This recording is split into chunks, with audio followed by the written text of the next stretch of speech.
Hi friends, ಎಲ್ಲರಿಗೂ ನಮಸ್ಕಾರ. Welcome to our YouTube channel Mangala Shivamogga. ಇದು ಮನಸ್ಸುಗಳ ಕಥಾಗುಚ್ಛ. ಒಲವಿನ ಆಸರೆ ಮುಂದುವರೆದ ಭಾಗ. ವಿವೇಕ್, ತರುಣ್, ಶಚಿಯರಿಗೆ ಒಳ್ಳೆಯ ಹೆಸರು ಕೊಟ್ಟಿತು.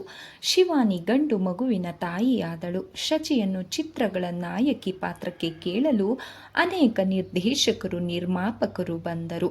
ಅವಳು ಒಪ್ಪಲಿಲ್ಲ. ಆಗ ತಾಯಿ ಒತ್ತಡ ತಂದಳು. ದುಡಿಮೆಗೆ ಹೆಸರು ಗಳಿಸಲು ಇದೇ ಸಂದರ್ಭ. ಇನ್ನು 3-4 ವರ್ಷ ಹೋದರೆ ನಿನ್ನ ಯಾರೂ ಕೇಳಲ್ಲ. ಗಳಿಸಿಕೊಳ್ಳುವಾಗ ಗಳಿಸಿಕೊಂಡು ಬಿಡಬೇಕು ಎಂದು ಶಚಿಗೆ ಹೆಸರು ಹಣದ ರುಚಿ ಹತ್ತಿತು. ವಿವೇಕ್ನನ್ನು ಕೇಳದೆ 3 ಚಿತ್ರಗಳಿಗೆ ಸಹಿ ಹಾಕಿದಳು. ಈಗಲೇ ಹಾಡುಗಳ ಧ್ವನಿ ಮುದ್ರಣ ಎಂದು ಮನೆಯಲ್ಲೇ ಇರೋಲ್ಲ. ಚಿತ್ರೀಕರಣ ಶುರುವಾದರೆ ಕೇಳಬೇಕೆ? ಇದು ಸುಲೋಚನಾಳಿಗೆ ಗೊತ್ತಾಗಿ, ಶಚಿ, ಇದೆಲ್ಲ ಬೇಕೇನಮ್ಮ? ಗಂಡ ಹೆಂಡತಿ ಒಟ್ಟಿಗೆ 4 ದಿನವಿರಲ್ಲ. ಇನ್ನು ನೀನು ಶೂಟಿಂಗ್ ಅಂತ ಹೋದ್ರೆ ಹೇಗೆ ಎಂದಳು. ಒಳ್ಳೆ ಅವಕಾಶಗಳು ಬಂದಿರೋವಾಗ ಬಿಡುವುದೇ ಅಮ್ಮ? ಹಾಗಂತ ಪೂರ್ತಿ ಮನೆಯಿಂದ ಹೊರಗೆ ಇರಬೇಕಾಗುತ್ತೆ. ವಿವೇಕ್ಗೆ ಬೇಜಾರಾಗಲ್ವೇ? ಅವರೇ ನನ್ನ ಅಭಿನೇತ್ರಿಯಾಗಿ ಮಾಡಿದ್ದು. ಬೇಜಾರು ಮಾಡಿಕೊಳ್ಳಲ್ಲ. ಈಗವರು ತಯಾರಿಸ್ತಿರೋ ಚಿತ್ರಕ್ಕೆ ಬೇರೆ ನಾಯಕಿ ಹಾಕ್ಕೊಂಡಿದ್ದಾರೆ. ವಿವೇಕ್ ತನ್ನ ಮುಂದಿನ ಚಿತ್ರಕ್ಕೆ ಹೊಸ ಮುಖ ಪ್ರಣತಿಯನ್ನು ಆಯ್ಕೆ ಮಾಡಿಕೊಂಡಾಗಿನಿಂದ ಇವಳ ಅಸಮಾಧಾನ ಭುಗಿಲೆದ್ದಿತು. ಆಗ ಈಗ ಗಂಡನೆದುರಿಗೆ ಕುಹಕವಾಡಿ ತೋರುತ್ತಿದ್ದಳು. ತಾಯಿಯ ಕುಮ್ಮಕ್ಕು ದೊರೆತು ಹಠದಿಂದ ಬೇರೆ ಚಿತ್ರಗಳಿಗೆ ಸಹಿ ಹಾಕಿದಳು. ಅವನ ಚಿತ್ರಕ್ಕೆ ಬೇಕಾದ ಪಾತ್ರಧಾರಿಗಳನ್ನು ಮಾತ್ರ ಅವನು ಆಯ್ಕೆ ಮಾಡಿಕೊಳ್ಳುತ್ತಾನೆ. ನಿನಗೆ ಹೊಂದುವ ಪಾತ್ರ ಇದರಲ್ಲಿ ಇಲ್ಲವೋ ಏನೋ? ಸುಲೋಚನಾ ಶಾಂತವಾಗಿ ಸಮಸ್ಯೆಯನ್ನು ಬಗೆಹರಿಸಲು ನೋಡಿದಳು. ಬೇಕು ಅಂದರೆ ಕ್ರಿಯೇಟ್ ಮಾಡ್ತಿದ್ರು. ಈಗ ನಾನು ಸಹಿ ಹಾಕ್ತಿರೋ ಚಿತ್ರಗಳು ನನಗಾಗಿಯೇ ಹೇಳಿ ಮಾಡಿಸಿದಂತಿದೆ. ನಾನೇ ನಾಯಕಿ, ನಾನೇ ಗಾಯಕಿ. ಇಂತಹ ಒಳ್ಳೆಯ ಅವಕಾಶವನ್ನು ಕಲಾವಿದೆಯಾದ ನಾನ್ಯಾಕೆ ಬಿಟ್ಟು ಕೊಡಲಿ ಹೇಳಿ ಎಂದಳು. ಸುಲೋಚನಾಳಿಗೆ ಅವಳ ಜೊತೆ ಹೆಚ್ಚು ವಾದ ಮಾಡಲು ಇಷ್ಟವಾಗಿರಲಿಲ್ಲ. ಗಂಡ ಹೆಂಡಿರಲ್ಲಿ ಮೈ ಮನಸ್ಸು ಬಂದರೆ ಮಗನಿಗೆ ಬುದ್ಧಿ ಹೇಳುವಳು. ಆದರೆ ಶಚಿ ನಾಯಿ ಬಾಲದಂತೆ ಮತ್ತದೇ ಸ್ವಭಾವ. ಸಿಟ್ಟು ಬಂದರೆ ಹೋಗಿ ತಾಯಿ ಮನೆಯಲ್ಲಿ ಕೂರುವಳು. ವಿವೇಕ್ ಮುಂದಿನ ಚಿತ್ರದ ತಯಾರಿಯಲ್ಲಿದ್ದ. ಅದರಲ್ಲಿ ಶಿವಾನಿ, ಶುಭ ಇದ್ದರು. ಅದು ಶಚಿಗೆ ಕೋಪ ತರಿಸಿತು. ಕೂಗಾಡಿದಳು. ಶಚಿ, ನಿನಗಾಗಿ ಕೋಗಿಲೆ ತೆಗೆದು ನಿನಗೆ ನಿನ್ನ ಕಲೆಗೆ ನ್ಯಾಯ ದೊರಕಿಸಿಕೊಟ್ಟಿಲ್ವಾ? ಈ ಚಿತ್ರದಲ್ಲಿ ನಿನಗೆ ಸರಿಯಾದ ಪಾತ್ರವಿಲ್ಲ ಅಷ್ಟೇ. ಇದರ ಗಾಯಕಿ ನೀನೇ ಅಲ್ವಾ? ನಾನೇನು ಹಾಡಲ್ಲ, ನೋಡಿದ್ಯಾ? ಇಷ್ಟಕ್ಕೆ ಕೋಪ ಮಾಡಿಕೊಳ್ತೀಯಾ? ನೀನು ಗಾಯಕಿಯಾಗಿದ್ದರೆ ಚೆನ್ನ. ಈ ನಾಯಕಿ ಪಟ್ಟ ಕ್ಷಣಿಕವಾದದ್ದು ಎಂದು ರಮಿಸುತ್ತಾ, ಆದರೂ ಪರವಾಗಿಲ್ಲ, ಹೆಸರಿರುವಾಗ ವಯಸ್ಸಿರುವಾಗ ಮಾಡಬೇಕು. ಅದಕ್ಕೆ ನಾನು ಬೇರೆ ಚಿತ್ರಗಳನ್ನು ಒಪ್ಪಿಕೊಳ್ಳೋದು ನಿಮ್ಮನ್ನ ನಂಬಿಕೊಂಡರೆ ನಾನಿಲ್ಲೇ ಕೊಳೆಯಬೇಕಾಗುತ್ತೆ ಎಂದಳು. ನಾನೆಂದಾದರೂ ಹಾಗೆ ಹೇಳಿದಿನಾ ಶಚಿ? ಬೇರೆ ಬ್ಯಾನರ್ನಲ್ಲಿ ಅಭಿನಯಿಸುವಾಗ ನಮ್ಮಲ್ಲಿರೋಷ್ಟು ಸ್ವಾತಂತ್ರ್ಯ ಇರಲ್ಲ ಅಂದೆ ಅಷ್ಟೇ. ನಿನಗೆ ನಾಯಕಿ ಹುಚ್ಚು ಬೇಡ. ಗಾಯಕಿ ಹಾಗೆ ಹಾಡಿಕೊಂಡು ಆರಾಮವಾಗಿರಬಾರ್ದೆ? ಇಲ್ಲ, ನಾನು ಅಭಿನಯಿಸಲೇಬೇಕು. ಸರಿ, ನಿನ್ನಿಷ್ಟ ಎಂದ. ಅವಳು ಬಿಸಿಯಾಗಿ ಬಿಟ್ಟಳು. ರೆಕಾರ್ಡಿಂಗ್, ಶೂಟಿಂಗ್ ಎಂದು ತಾಯಿ ಮನೆಯಲ್ಲೇ ಆಗುತ್ತಿತ್ತು. ಅಲ್ಲಿಗೆ ಬಂದು ಅಲ್ಲಿಂದಲೇ ಹೋಗುವಳು. ಗಂಡ ಹೆಂಡತಿ ಭೇಟಿ ವಿರಳವಾಯಿತು. ವಿವೇಕನ ಚಿತ್ರಕ್ಕೆ ಹಾಡಲು ಅವಳಲ್ಲಿ ಡೇಟ್ಸ್ ಇಲ್ಲ ಎಂದಳು. ಅವನು ಹೆದರಲಿಲ್ಲ.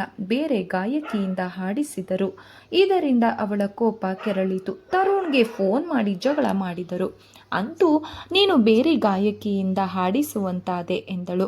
ಏನು ಮಾಡೋದು? ಅಮ್ಮನವರು ಡೇಟ್ಸ್ ಕೊಡೋಕೆ ಆಗಲಿಲ್ವಲ್ಲ, ಬೇಕೆಂದರೆ ಕಾಯಬೇಕಿತ್ತು ಎಂದ್ಲು. ನೋಡು ಶಚಿ, ನೀನು ಮನಸ್ಸು ಮಾಡಿದರೆ ಒಂದು ದಿನ ಸಿಗಲಾರದಷ್ಟು ಬ್ಯುಸಿ ಏನು ಅಲ್ಲ ನೀನು. ಬೇಕಂತಲೇ ಹೀಗೆ ಮಾಡಿದ್ದೀಯಾ ಅಂದನು. ನನಗೆ ಅವಮಾನ ಮಾಡಿದ್ದೀಯಾ? ಇಲ್ಲ ಶಚಿ, ಹಾಡುವುದನ್ನು ನಿರಾಕರಿಸಿ ನೀನು ನನಗೆ, ವಿವೇಕ್ಗೆ ಅವಮಾನ ಮಾಡಿದ್ದೀಯಾ? ಹಿಂದ್ಗಡೆಯಿಂದ ಫೀಲ್ಡ್ನವರು ಎಷ್ಟು ಮಾತಾಡ್ತಿದ್ದಾರೆ ಗೊತ್ತಾ? ನಿಮಗೆ ಹಾಗೆ ಆಗಬೇಕು. ನನ್ನ ಚಿತ್ತದಿಂದ ಕೈ ಬಿಟ್ಟಾಗ ಆಡಿಕೊಳ್ಳಲಿಲ್ಲವೇ?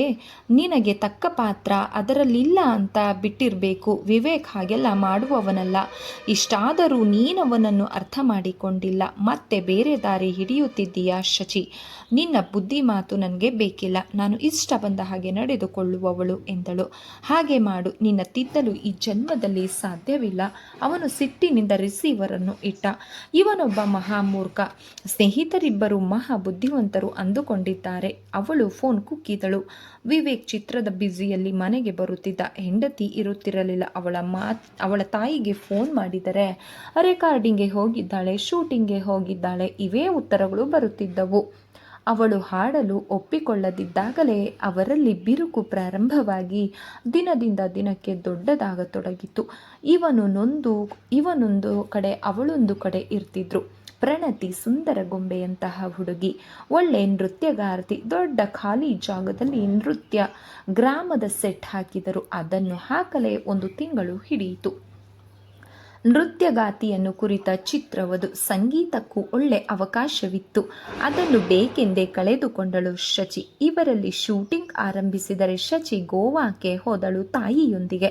2 ಚಿತ್ರಗಳಲ್ಲಿ ಅತ್ಯಂತ ಗೌರವಯುತವಾಗಿ ಅಭಿನಯಿಸಿದವಳು ಈಗ ಬಿಕನಿ ಈಜು ಉಡುಗೆಯಲ್ಲಿ ಗೋವಾದ ಸಮುದ್ರ ತೀರದಲ್ಲಿ ನಾಯಕನೊಂದಿಗೆ ವಿಹರಿಸುತ್ತಿರುವ ಚಿತ್ರಗಳು ಪತ್ರಿಕೆಗಳಲ್ಲಿ ಪ್ರಕಟವಾಗತೊಡಗಿದಾಗ ತಾಯಿ ಮಗ ಕಂಗಾಲಾದರು. ಇದುವರೆಗಿನ ಚಿತ್ರಗಳಲ್ಲಿ ಸೀರೆ, ಚೂಡಿದಾರ್, ಬೇರೆ ಉಡುಗೆಗಳು ಮೈತುಂಬ ಇರುತ್ತಿದ್ದವು. ಏನೋ ಇದು ತಾಯಿ ಕೇಳಿದರೆ ಮಗ ಏನೆಂದು ಉತ್ತರಿಸುತ್ತಾನೆ. ಈಗವಳು ಮೊಬೈಲ್ ಬೇರೆ ತೆಗೆದುಕೊಂಡಿದ್ದಾಳೆ. ವಿವೇಕ್ ಅದರಿಂದ ಅನುಕೂಲಕ್ಕಿಂತ ಅನಾನುಕೂಲವೇ ಜಾಸ್ತಿ ಎಂದು ತೆಗೆದುಕೊಂಡಿರಲಿಲ್ಲ. ಒಂದು ದಿನ ರಾತ್ರಿ ಕೋಪದಿಂದ ಫೋನ್ ಮಾಡಿದ. ಇದುವರೆಗೆ ಅಂತಹ ಗೌರವಯುತ ಪಾತ್ರ ಮಾಡಿ ಈಗ ಅಂತಹ ಪಾತ್ರ ಹೇಗೆ ಮಾಡುತ್ತಿದ್ದೀಯಾ ಎಂದ. ಕಲಾವಿದರಿಂದ ಮೇಲೆ ಎಂಥ ಪಾತ್ರವನ್ನಾದರೂ ಮಾಡಲೇಬೇಕು, ಅದಕ್ಕೇನೀಗ? ನೀನು ಯಾರ ಹೆಂಡತಿ ಎಂಬುದನ್ನು ಗಮನದಲ್ಲಿಟ್ಟುಕೋ ಶಚಿ ಎಂದನು. ನಾನಿಲ್ಲಿ ನಿಮ್ಮ ಹೆಂಡತಿಯಾಗಿ ಪಾತ್ರ ಮಾಡುತ್ತಿಲ್ಲ, ಒಬ್ಬ ಕಲಾವಿದೆ ಶಚಿಯಾಗಿ ಅಂದಳು. ಆದರೂ ಫೀಲ್ಡ್ನಲ್ಲಿ ಹೇಗೆ ಮಾತಾಡ್ತಿದ್ದಾರೆ ಗೊತ್ತಾ ಶಚಿ? ಮಾತಾಡಲಿ ಬಿಡಿ, ಅವರಿರೋದೇ ಮಾತಾಡೋಕೆ. ಈಗ ನಿಮ್ಮ ಬಗ್ಗೆ ಮಾತಾಡಲ್ಲ ಅಂದ್ಕೊಂಡಿದ್ದೀರಾ? ಹೆಂಡತಿ ಅಂತ ಪ್ರಬುದ್ಧ ಕಲಾವಿದೆಯಾಗಿದ್ದರೂ ಅವಳನ್ನು ಬಿಟ್ಟು ಬೇರೆ ಬೇರೆ ಹೊಸ ಹುಡುಗಿಯರನ್ನು ಹುಡುಕಿಕೊಂಡು ಹೋಗಿದ್ಯಾಕೆ ಅಂದರೆ ಅವರಿಗೆ ಹೊಸ ಹುಡುಗಿಯರೇ ಬೇಕು ಅಂತ. ಇಲ್ಲಿ ಎಲ್ಲ ಮಾತಾಡಿ ಚುಡಾಯಿಸ್ತಿದ್ದಾರೆ. ನಿಮ್ಮ ಮಾಜಿ ಪ್ರೇಮಿ ರೇಖಾ ಕೂಡ ಇಲ್ಲಿದ್ದಾಳೆ. ನಿಮ್ಮ ಹಿತಾಸಕ್ತಿಯನ್ನೆಲ್ಲ ಅವಳ ಬಾಯಿಯಿಂದ ಕೇಳಬೇಕು. ಹೇಗಿದ್ದಾಳೆ ನಿಮ್ಮ ನವನಾಯಕಿ ಪ್ರಣತಿ? ಹೀಗೆಲ್ಲ ಮಾತಾಡಲು ನಿನಗೆ ನಾಚಿಕೆಯಾಗಬೇಕು. ಆ ರೇಖಾ ಇನ್ನು ನನ್ನ ಮೇಲೆ ಸೇಡು ತೀರಿಸಿಕೊಳ್ಳುವಂತೆ ಕಾಣುತ್ತೆ. ಮತ್ತೆ ಮಿತಿ ಮೀರ್ತಿದ್ದೀಯಾ ಶಚಿ? ನಿಮಗೆ ಹಾಗೆನಿಸಿದರೆ ನಾನೇನು ಮಾಡಲು ಸಾಧ್ಯವಿಲ್ಲ. ಈ ಶಚಿಗೆ ತನ್ನದೇ ಆದ ಧ್ಯೇಯೋದ್ದೇಶಗಳಿವೆ. ನಾನು ಹಾಗೆ ನಡೆದುಕೊಳ್ಳುವವಳು ಎಂದಳು. ಸ್ಟುಪಿಡ್, ಅವಳು ಜೋರಾಗಿ ನಕ್ಕಳು. ಕಿವಿಯಲ್ಲಿ ತಮಟೆ ಬಾರಿಸಿದಂತಾಯಿತು. ಫೋನ್ ಇರಿಸಿ ಸಿಗರೇಟು ಹಚ್ಚಿಕೊಂಡ. ಅವಳ ಒಂದೊಂದು ಮಾತು ಕುಹಕದಿಂದ, ವ್ಯಂಗ್ಯದಿಂದ ತುಂಬಿತ್ತು. ಈಗೀಗಂತೂ ಅವನಿಗೆ ಕೇಳುವಂತೆ ಆಡಿಕೊಳ್ಳುತ್ತಿದ್ದಾಳೆ. ಶಚಿಯ ಭಾವಚಿತ್ರಗಳು ಪ್ರಕಟವಾದ ಪತ್ರಿಕೆ ತಂದು ಸೆಟ್ನಲ್ಲಿ ಓದುವ ನಟನೆ ಮಾಡುತ್ತಾರೆ. ಮೈ ಮುರಿಯುತ್ತದೆ, ಅಸ್ವಸ್ಥನಾಗುತ್ತಾನೆ. ಮಾತಾಡಲು ಅವನಿಗೆ ಸಿಕ್ಕುತ್ತಿಲ್ಲ. ತರುಣ್, ಶಿವಾನಿ ಎಲ್ಲ ಸಮಾಧಾನ ಹೇಳುತ್ತಾರೆ, ಉಪಯೋಗವಾಗುತ್ತಿಲ್ಲ. ತಾಯಿಯಂತೂ ಈಗೀಗ ಅವಳ ಮಾತೇ ಆಡುತ್ತಿಲ್ಲ. ಒಳಗೆ ನೊಂದುಕೊಳ್ಳುತ್ತಾಳೆ. ಮಗನಿಗೆ ಬೇಜಾರು ಮಾಡಬಾರದೆಂದು ಸೊಸೆ ಮಾತು ತೆಗೆಯದೆ ಬೇರೇನು ಮಾತನಾಡುವಳು. ಕೋಗಿಲೆ ಚಿತ್ರದ ಸಂಗೀತಕ್ಕೆ ತರುಣ್ಗೆ, ಗಾಯನಕ್ಕೆ ಶಚಿಗೆ ರಾಷ್ಟ್ರ ಪ್ರಶಸ್ತಿಗಳು ಲಭಿಸಿದ್ದವು. ಅಭಿನಂದಿಸಲು ಫೋನ್ ಮಾಡಿದರೆ ಮೊಬೈಲ್ ಸ್ವಿಚ್ ಆಫ್ ಮಾಡಿ ಇಟ್ಟಿದ್ದಳು. ರಾತ್ರಿ ಮನೆಗೆ ಬಂದು ಕುಡಿಯುವುದನ್ನು ಅಭ್ಯಾಸ ಮಾಡಿಕೊಂಡು ಬಿಟ್ಟ. ಎಷ್ಟು ಕುಡಿದರೂ ನಿದ್ದೆ ಇಲ್ಲ. ಒಂಟಿಯಾಗಿ ಹಾಸಿಗೆ ಮೇಲೆ ಮಲಗಿ ಹೊರಳಾಡುತ್ತಿದ್ದನು. ನಿದ್ದೆ ಸರಿಯಾಗಿ ಆಗದೆ ಸೆಟ್ನಲ್ಲಿ ಯಾವಾಗ ಅಂದರೆ ಆವಾಗ ತಲೆನೋವು, ಕಣ್ಣುರಿ, ನಿಲ್ಲಲು ಆಗದಷ್ಟು ಅಸಹನೆಗಳುಂಟಾದವು. ಸದಾ ಹಸನ್ಮುಖಿಯಾಗಿರುತ್ತಿದ್ದವನು ಈಗ ರೇಗುವನು. ಇದ್ದಕ್ಕಿದ್ದಂತೆ ಪ್ಯಾಕಪ್ ಎಂದು ಬಿಡುವನು. ನಿರ್ಮಾಪಕರು ಕಕ್ಕಾಬಿಕ್ಕಿಯಾಗುವರು. ಊರಲ್ಲಿದ್ದರೆ ಮನೆಗೆ ಬಂದು ಕುಡಿಯುತ್ತಾ ಕೂರುವನು. ತಾಯಿ ತರುಣ್ ಸಮಾಲೋಚಿಸಿ ವೈದ್ಯರ ಬಳಿ ಕರೆದೊಯ್ದರೂ ಅವರು ದಿನಕ್ಕೊಂದು ಮಾತ್ರೆ ನುಂಗುವಂತೆ ಹೇಳಿ ನಿದ್ದೆ ಮಾತ್ರೆ ಬರೆದುಕೊಟ್ಟರು. ಊರಿಗೆ ಬಂದ ಶಚಿ ಮನೆಗೆ ಬಂದಳು. ಆ ದಿನ ಅವನು ಮಧ್ಯಾಹ್ನಕ್ಕೆ ಪ್ಯಾಕಪ್ ಹೇಳಿ ಬಂದಿದ್ದ. ಶಚಿ ಮತ್ತಷ್ಟು ತೆಳ್ಳಗಾಗಿ ಬಿಳಿಚಿಕೊಂಡು ಕಾಯಿಲೆಯಾದವರಂತೆ ಕಾಣುತ್ತಿದ್ದಳು. ಹುಷಾರಿಲ್ವೇನಮ್ಮ? ಸಂಶಯದಿಂದ ಕೇಳಿದಳು ಸುಲೋಚನ. ಇಲ್ಲಮ್ಮ, ಅಲ್ಲಿನ ಆಹಾರ ನನಗೆ ಸರಿ ಹೋಗಲಿಲ್ಲ, ಊಟವೇ ಸೇರ್ತಿರ್ಲಿಲ್ಲ ಎಂದಳು. ಶೂಟಿಂಗ್ ಮುಗಿತಾ? ತನ್ನ ಅಸಮಾಧಾನವನ್ನು ನುಂಗಿಕೊಂಡು ಕೇಳಿದಳು ತಾಯಿ. ಒಂದು ಚಿತ್ರ ಮುಗಿದಿದೆ, ಇನ್ನೊಂದು ಚಿತ್ರ ಅರ್ಧ ಆಗಿದೆ, ಇನ್ನು 20 ದಿನಗಳ ಚಿತ್ರೀಕರಣ ಬಾಕಿ ಇದೆ. ಹೀಗಾದರೆ ಹೇಗಮ್ಮ? ಅರ್ಥವಾಗದೆ ನೋಡಿದಳು. ತಿಂಗಳುಗಟ್ಟಲೆ ಮನೆಗೆ ಬರದೆ ಗಂಡ ಹೆಂಡತಿ ಸದಾಕಾಲ ದೂರವಿರುವುದು. ನನ್ನ ವೃತ್ತಿಯೇ ಅಂತಹದು. ನಾನೇನು ಮಾಡಲಿ? ಕೈ ನಡೆದಾಗ ಒಂದಷ್ಟು ಗಳಿಸಿಕೊಳ್ಳಬೇಕು. ಇದುವರೆಗೆ ಎಷ್ಟು ಗಳಿಸಿದ್ದೀಯಾ ಎನ್ನುತ್ತಾ ಕೋಣೆಯೊಳಗಿನಿಂದ ಬಂದ ವಿವೇಕ್. ಸಾಕಷ್ಟು ಗಳಿಸಿದ್ದೇನೆ, ಎಲ್ಲ ಲೆಕ್ಕ ಅಮ್ಮನ ಬಳಿ ಇದೆ. ಸರಿಯಾಗಿ ಗಳಿಸ್ತಿದ್ದೀಯಾ? ನಾನು ಗಳಿಸುತ್ತಿರುವುದು ನಮಗೆ ಸಾಲದೆ?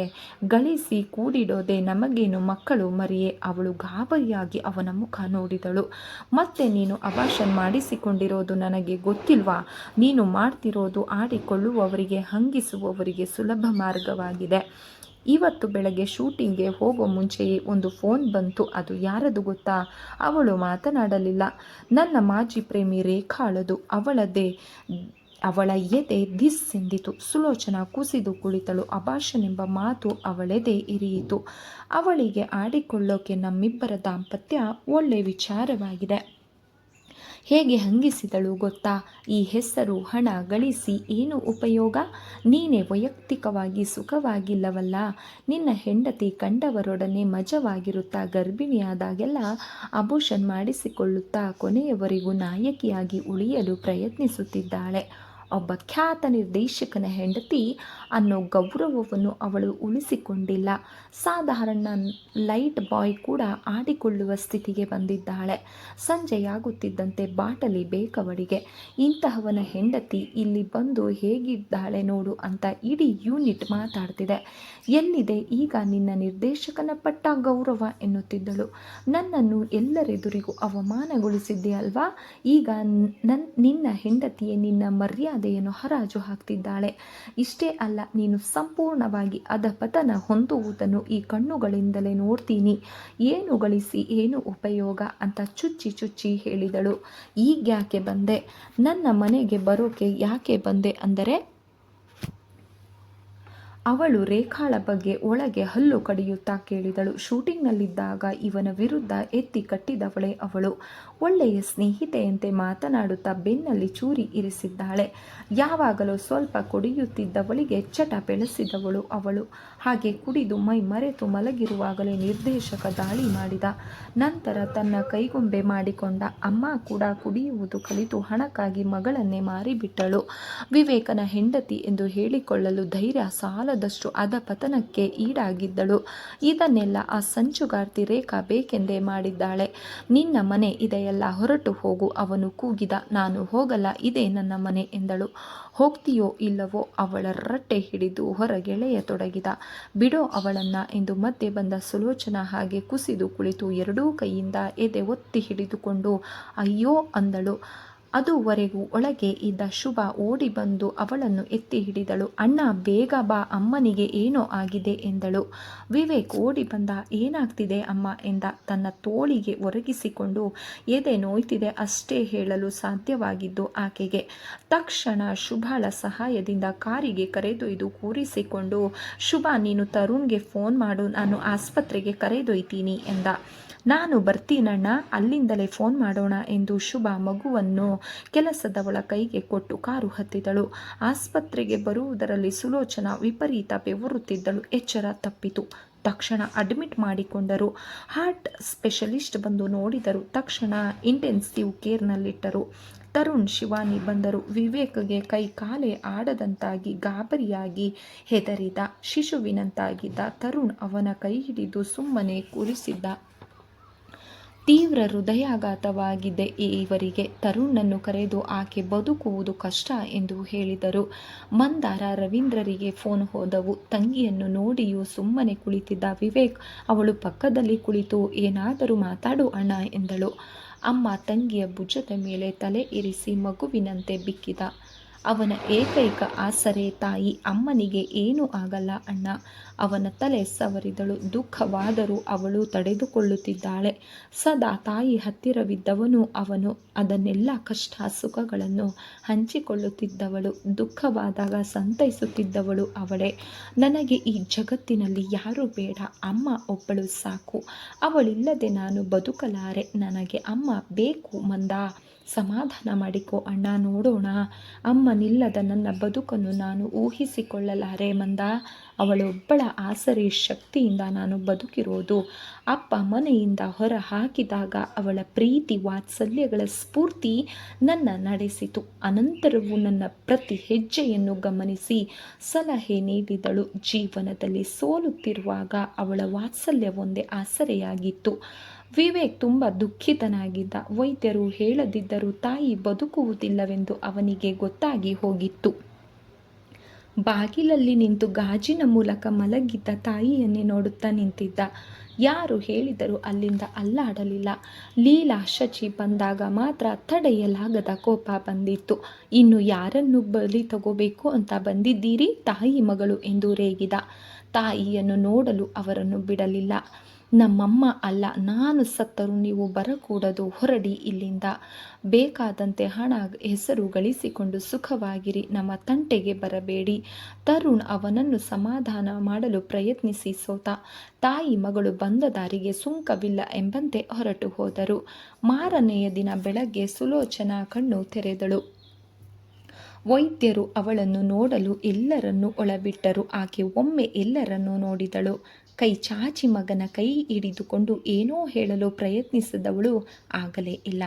ತುಂಬಿದ ಕಣ್ಣುಗಳಿಂದ ಮಗನನ್ನು ತುಂಬಿಸಿಕೊಳ್ಳುವಂತೆ ನೋಡಿದಳು. ಅಮ್ಮ ಎಂದ. ಅವಳ ತುಟಿ ಚಲಿಸಿತು. ಮಾತು ಹೊರಬರಲಿಲ್ಲ. ಮಾತಾಡಮ್ಮ, ಏನಾದರೂ ಹೇಳಮ್ಮ, ಗೋಗರೆದ. ಅವಳು ಪ್ರಯತ್ನಿಸಿದಳು ಅಷ್ಟೇ. ಮಾತಾಡಮ್ಮ, ನನ್ನ ಬಿಟ್ಟು ಹೋಗಲ್ಲ ಅಂತ ಹೇಳಮ್ಮ. ಅವಳೆದೆಯ ಮೇಲೆ ತಲೆ ಇರಿಸಿ ಬಿಕ್ಕಿ ಬಿಕ್ಕಿ ಅತ್ತ. ಅಳುವಾಗಲೇ ಹೃದಯದ ಬಡಿತ ಸ್ತಬ್ಧವಾಗಿದ್ದು ಗೊತ್ತಾಗಿ ಅಮ್ಮ ಎಂದು ಕೂಗಿದ. ಕಡೆಗೂ ಮಾತು ಆಡದೆ ಮೌನವಾಗಿ ನಿನ್ನ ಮಗನನ್ನು ಬಿಟ್ಟು ಹೋಗಿಬಿಟ್ಟೆಯಾ ಎಂದ.